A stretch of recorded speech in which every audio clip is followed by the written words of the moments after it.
एकदा 2 मिनिटं मी करतो ना. खाली करा रे थोडं खाली खाली करा खाली करा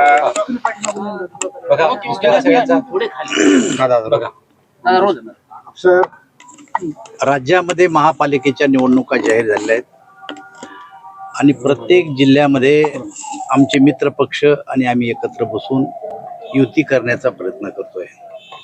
त्याच पद्धतीप्रमाणे जालन्यामध्ये सुद्धा गेले 2 दिवसापासून आमचे मित्र पक्ष आणि आम्ही बैठका करतो. कालही बबनराव लोणीकर, अर्जुनराव खोतकर, कैलाश गोरंट्याल, भास्करआबा दानवे, अरविंदजी चव्हाण, ब्रह्मानंदजी चव्हाण असे सर्व आमचे मित्र पक्ष एकत्र बसलो. बैठकीमध्ये एकमेकाचे प्रस्ताव एकमेकाला आम्ही शेअर केले.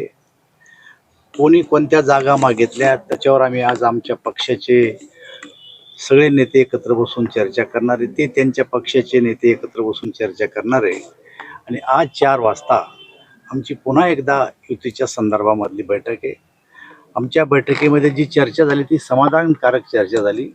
या शहराच्या विकासासाठी आपण सगळ्यांनी एकत्र यावं, या शहराच्या जनतेची भावना आहे आणि ती भावना डोळ्यासमोर ठेवून आम्ही एकत्र बसण्याचा निर्णय घेतलेला आहे.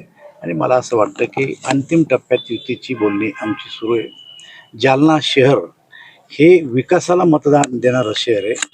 कोणी कितीही काही जरी केलं आणि काही बोललं तर त्याकडे दुर्लक्ष करून शेवटी जेव्हा जो कोणी पक्ष विकास करेल त्याच्या पाठीमागं मतदान करणारं हे शहर आहे.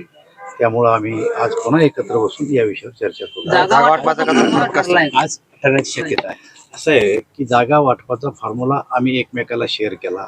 आत्ता आपल्या राज्याचे सहकार मंत्री पाटील साहेब आत्ताच येऊन गेले. त्यांनी सुद्धा त्यांच्या पक्षाबद्दलची जी भूमिका आहे ती आमच्या समोर ठेवली आणि मला असं वाटतं ती भूमिका विचारात घेऊन त्यांनाही काही जागा सोडण्याचं आम्ही ठरवलं. राष्ट्रवादी काँग्रेसला तुम्ही प्रतिसाद देत नाहीत असं जिल्हाध्यक्षांचा आरोप आहे. असं आहे, त्यांनी कोणाजवळ आरोप केला मला माहीत नाही, पण आता आमच्यासोबत नाश्ता केला, आम्ही चहा पिलो, आमची चांगल्या गप्पा झाल्या आणि त्यांचे सहकार मंत्री होते, कमिशनर माजी आर्दल साहेब होते, आपले शिक्षक मतदारसंघाचे आमदार होते, सगळे नेते आम्ही एकत्र होतो.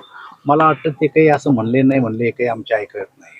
एकूण जागा 65 आहे, त्यापैकी दोन्ही पक्ष शिवसेना आणि भाजप 40 जागेसाठी आग्रही असल्याचे मला असं वाटतं की आता आम्ही शेअर केलंय, फायनल निर्णय कोणताच झाला नाही. आज निर्णय होईल. दादा, पुण्यात जी 2 राष्ट्रवादी एकत्र येण्यावर चर्चा चालू होती, चर्चा 20 कटली. मला असं वाटतं या गोष्टीवर जे काय बोलायचं असेल ते दोन्ही पक्षातला कोणी एखादा नेता बोलन, त्याचा आमच्याशी काही संबंध नाही. आता किती वेळ लागेल अजून फायनल बोलणी व्हायला? फायनल आता हे चर्चा चालूच आहेत. 4 वाजता आम्ही आज बसणार आहे. मला असं वाटतं की आज आम्ही चर्चा फायनल करू अशी शक्यता आहे. ओके, थँक्यू दादा.